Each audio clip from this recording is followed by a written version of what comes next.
Olá, pessoal, tudo bem? Estamos aqui dentro do Impactos Positivos, uma conversa que a gente está sempre tendo aí com pessoas de impacto, negócios de impacto. E eu, como uma pessoa do board do Impactos Positivos, fiz um convite aqui que eu fiquei muito feliz que ele aceitou, que é o Bruno da Forme. Bruno, queria que você se apresentasse e também falasse um pouquinho o que é a Forme.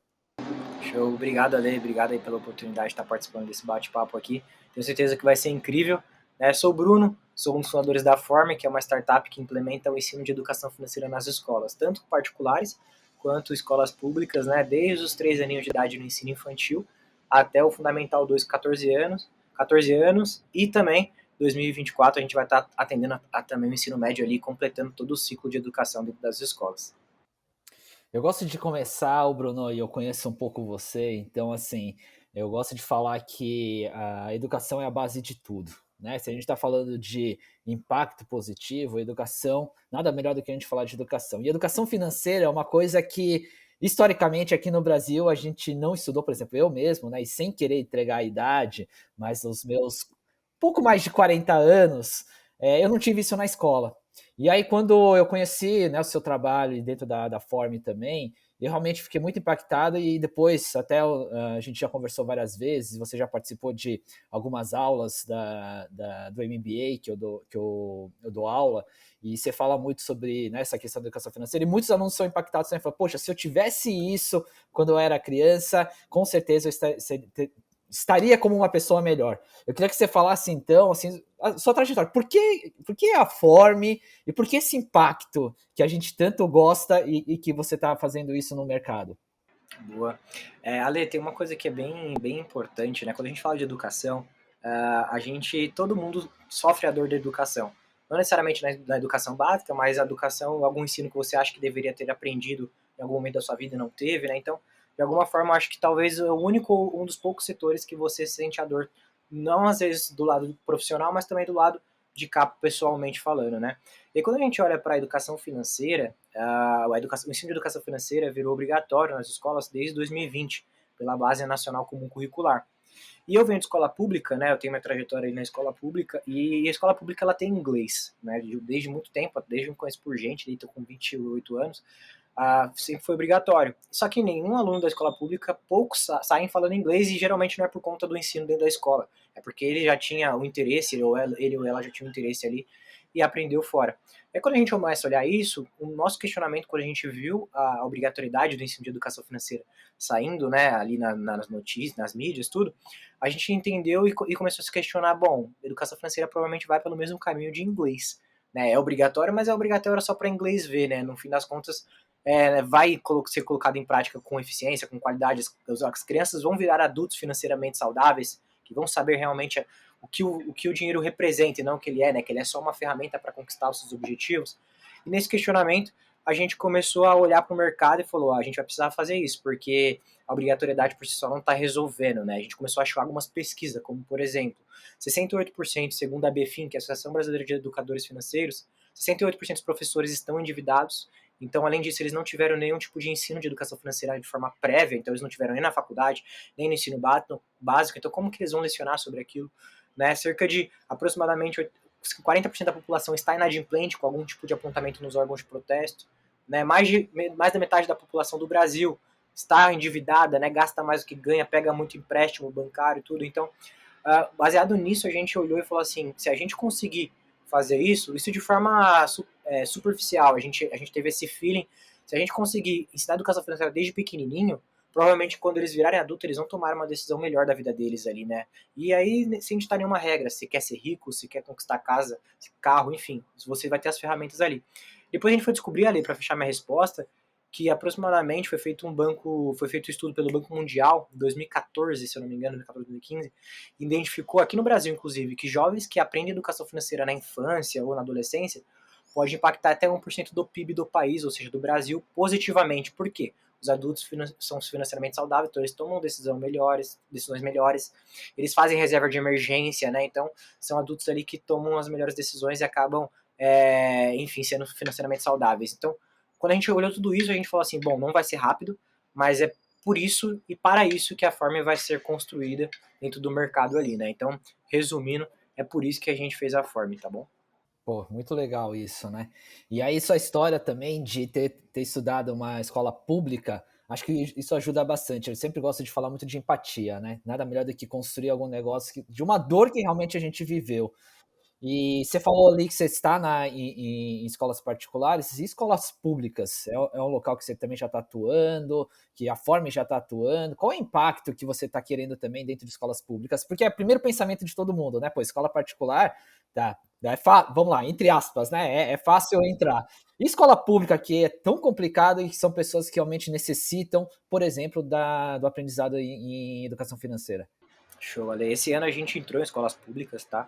Como eu venho de escola pública, como eu comentei, era questão de honra pra gente entrar em escola pública. O que que aconteceu?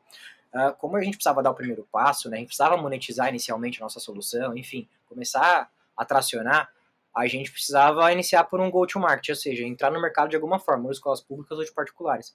E a gente viu que a escola particular tinha um ciclo de venda menor, né? Não depende de licitação, toda aquele processo que a gente tem dentro de uma venda pública ali. E aí, olhando para isso, Ale, a gente falou, bom, no curto prazo a gente vai entrar nas escolas particulares, né? Então a gente hoje tem um pouco mais de 240 escolas particulares hoje no Brasil inteiro, né? E mais alguns países também, como Canadá, Portugal e Alemanha, né? Mais esses três países. E aí a gente falou, bom, agora a gente está construindo uma solução sólida, nosso canal de venda está trazendo escolas particulares, porque no curto, médio prazo ali é o que paga as contas, né? E a gente tem base de sustentação para entrar numa pública, para sobreviver a uma jornada, um ciclo de venda que é de um ano, né, de 6 meses a um ano, ali, até mais, depende muito também do interesse político ali, de colocar na escola pública. E aí depois de longos 2 anos ali, 24 meses, a gente conseguiu iniciar duas POCs, né? Ou seja, duas provas de conceito. A gente está fazendo um teste na prefeitura aqui de Mogi das Cruzes, no estado de São Paulo, que tem um pouco mais de 40 mil alunos. E em Gravatal, em Santa Catarina, né, que é uma cidade um pouco menor ali, que tem aproximadamente 1.000 alunos na cidade inteira, mas a gente começou a colocar dentro do público, né? E ali, a gente fez duas estratégias. Pelo fato da gente não conseguir entrar no público de cara, a gente tem uma base educacional que é do INEP, que é o Instituto Nacional de Pesquisas Educacionais. Dentro do INEP você tem um censo escolar, que você consegue ver a quantidade de alunos por escola, quantas escolas tem, divisão de particular, pública. Dentro disso, a gente identificou um movimento no mercado que no Brasil as crianças iniciam primeiro na particular. Então, quando você olha uma divisão particular e pública, aqui no meio da divisão particular e pública, no ensino infantil, a partir de 3 anos de idade, os pais colocam primeiro no particular e depois eles migram para a pública. Por quê? As creches estão lotadas, geralmente, e a mensalidade é mais acessível para a renda per capita que o brasileiro tem no ensino infantil, que é mais acessível, mais barato, fica acima, entre 300 e 400 reais ali. Dentro dessa mensalidade, o pai tem condições, o pai e a mãe, e aí depois ele muda para a pública, porque começa a ficar mais caro. Então, o que a gente fez? Quando a gente entrou na particular, a gente começou pelo ensino infantil. Então, o meu impacto estava sendo gerado mesmo assim, porque depois que ela ia para a particular, para a pública, ela já teve um certo tipo de interesse, do interesse não, mas de relacionamento com a Form, por mais que foi só no início ali, né? Depois ela foi para a pública, a gente plantou a sementinha. E a gente cresceu muito aí, foi para Fundamental 1, 2, até 14 anos de idade, e agora a gente está no público, né? Então, só mostrando um pouco de o impacto, ele veio na particular, mas com certeza ele vai ser vai ser maior no público, mas desde sempre a gente já identificou como a gente pode pegar a maior parte possível do impacto, mesmo estando na particular, sabe? Depois a gente agora está olhando para o público particular também. Bom, muito bom. E aí eu quero, né, entendendo, né, que a Form tá ali mais para crianças e jovens, eu queria até fazer uma pergunta pessoal aí para você, Bruno. E os adultos, eles conseguem também aprender educação financeira? Porque hoje, né, uma grande parte aí de empresas que fecham é por questão de educação financeira, é porque não sabe, por exemplo, o que é um fluxo de caixa. Então, e para você, também é importante as pessoas, os adultos também aprenderem, e tem como aprender? Com certeza, Ale. O que a gente tem mais visto, Ale, dentro das nossas escolas atendidas, nossos alunos, é que os pais, né, eles não querem que os filhos passem pelo que eles passaram na pandemia. Então, cerca de 63% dos adultos entraram na pandemia sem reserva de emergência, tá? Isso foi feito, é uma pesquisa feita pela CNC, que é a Confederação Nacional do Comércio. Então, eles passaram por muita dificuldade, né? Até pelo cenário que a gente tem no Brasil econômico, eles não querem que os filhos passem pelo que eles passaram. Então, eles já querem que aprendam de forma prévia. Mas eles precisam resolver o problema deles, né? Que eles ainda não têm educação financeira. Então, sim, tá? O que acontece geralmente é que quando você é adulto, Vou fazer uma relação bem rápida aqui, uma analogia. Quando você vai tirar uma carta de motorista e você entra numa autoescola sem aprender a dirigir, você aprende na autoescola, é muito mais fácil, porque você não tem nenhum tipo de crença limitante. Quando você aprende a dirigir fora da autoescola e vai tirar a carta de motorista, você já tem algumas crenças limitantes, né? Como fica com o pedal na embreagem, enfim, certas coisas que não, na regra ali, não é uma forma correta de se fazer. E a educação financeira, ela vem muito nesse conceito também. Você já tem, o adulto ele já tem algumas crenças limitantes, você precisa ter algumas abordagens um pouco diferentes. Porém, sim, ele precisa, né? Na verdade, eles precisam e é super necessário, porque quando você tem um filho ou a filha aprendendo educação financeira na escola, se o pai e a mãe acham que aquilo não é importante, o filho vai ter dentro da escola e quando ele for para dentro de casa, o pai e a mãe vai falar, essa é besteira, isso não funciona, enfim, aí cria crenças limitantes para a criança. Então, a gente tem trabalhado, né, nosso foco ainda é a escola, são alunos, mas a gente tem lives que a gente traz de educação financeira para as famílias, a gente tem conteúdo de educação financeira para adultos, que não necessariamente é a gente que produz, mas a gente traz via parceiros, né, que são especialistas nisso, porque a gente sabe que no final das contas é um ecossistema para as coisas fluírem e a roda girar, né, de forma saudável, e que um entenda a importância do outro, que o pai e a mãe olhem para o filho e recomende, fale para ele, olha, isso é importante, aprende isso agora, porque no futuro isso vai fazer a diferença. Então a gente precisa impactar todas essas frentes, não é o foco da forma ainda, mas a gente tem trabalhado com alguns parceiros para impactar e poder fechar a roda ali, sabe? Ótimo. Bruno, para a gente finalizar aqui, eu queria que você deixasse assim, os últimos recados para o pessoal, mas principalmente, já que a gente está falando de novo de um prêmio Impactos Positivos, que não é fácil, né, Bruno? Você criar alguma coisa que, a partir do seu propósito, mas que também tenha esse impacto positivo no mercado. Então, eu queria aqui, né, já te agradecendo, me colocasse aí as últimas palavras, mas principalmente, como que é criar alguma coisa, essa dificuldade de criar um negócio que impacta, mas que também tem um propósito por trás. Show, Ale. Cara, obrigado pela parceria, pelo convite, tá? Amei demais o bate-papo, super feliz de compartilhar um pouco do que a gente está fazendo. Mas quando a gente olha para impacto, né, isso eu aprendi num programa de aceleração, onde a gente tem o público pagante e o público impactado, e às vezes eles não são as mesmas pessoas. Então a gente olhar como a gente vai impactar e a consequência disso vai ser a monetização, né, porque nós somos negócios, é super importante. Então, a gente não é porque a gente era pequeno que a gente precisava ser amador. Então, a gente já media NPS, né, o Net Promoter Score. Por mais que a gente tinha um cliente, eu já media isso, né? A gente sempre olhamos para a satisfação dos nossos clientes, tanto como impactado, que são nossos alunos e professores, quanto pagantes, que no nosso caso são as escolas. Né? O como a gente pode melhorar, o quanto isso tem agregado, fazer pesquisas, né? Inicialmente não precisa ter muito glamour, sabe? Perguntar mesmo, fazer o Google Forms, né? A gente foi investido no fim do ano passado pela Universidade de Nova York, foi a primeira startup da América Latina a receber esse investimento, e eles fizeram uma pesquisa de impacto com os nossos professores, e eles identificaram que 94% das crianças pós-form, né, pós ter interação com a nossa solução, falam mais sobre dinheiro, sobre poupar, sobre preço e valor, que tem diferença, enfim.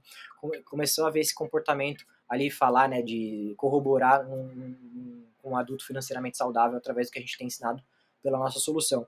Então, separar essas duas coisas, mas entender que elas estão andando em paralelo, né, o pagante e o impactado, faz você não ter só um negócio, mas ter um negócio com proposta de valor, com impacto, e aí você não tem aquelas métricas só de financeiras, de crescimento, CAC, LTV, enfim, faturamento, todas essas coisas. Você tem também o NPS, tem várias aí no mercado que você pode utilizar, mas você tem também o quanto você está agregando e você está melhorando na sociedade com a sua solução. E aí você consegue fazer um negócio que, além de ser sustentável financeiramente, né, um negócio não é uma ONG de fato, que nenhum problema relacionado a isso, mas também é que ele monetiza e aí você gera emprego, porque tem um impacto na solução, mas tem um impacto de você gerar emprego, porque sua empresa cresce, né? Então, você entender que esse ecossistema é uma roda que precisa girar, você impacta lá na frente, e aí a consequência do impacto vai ser a monetização, que essa monetização você vai gerar emprego, vai gerar renda, que vai ser um outro impacto do lado de cá, isso tudo faz muito sentido lá na ponta, né? Porque aí você cria negócios sustentáveis e que, além de você gerar emprego, enfim, impactar, ele perdura, né? E aí tem uma coisa que os negócios de impacto acabam deixando que outros negócios mais tradicionais não têm, que é o legado, né? E aí você acaba deixando um legado, e é por isso que a gente está trabalhando, no fim das contas, aqui na Forma. Ótimo. Bruno, eu falei que era a última pergunta, mas quero te jogar aqui só a última pergunta que eu gosto dessa sua explicação. Diferença entre preço e valor. Show. Eu vou de uma forma bem didática, como é que a gente ensina preço e valor para uma criança, né? Até mesmo para quem não sabe essa diferença. Preço é a parte monetária, né? Então é dinheiro, tudo. E valor, o que é valor? Valor é o abraço do papai, da mamãe, né? O momento de qualidade com a sua família, isso tem valor e não tem preço. Preço é a parte monetária. E valor, nem tudo que tem valor tem preço. Né? E isso a gente explica uma criança de 3 anos de idade, né? O abraço do papai e da mamãe tem valor e não tem preço, que é a parte monetária. Então isso é uma das coisas que a gente ensina às crianças desde os 3 aninhos de idade com relacionada à educação financeira. Ótimo. Bruno, obrigado, pessoal. Acho que ficou aqui um super exemplo aqui quando a gente fala de impactos positivos, a gente olhar também para esse outro lado, que é sobre educação, e no caso aqui sobre educação financeira, e o Bruno contando a história um pouquinho da forma. Fiquem sempre espertos aqui, porque a gente sempre traz grandes novidades no nosso podcast, e principalmente porque as nossas inscrições para o Prêmio Impactos Positivos estão abertas. Obrigado, gente. Obrigado, Bruno. Tamo junto, abração, pessoal.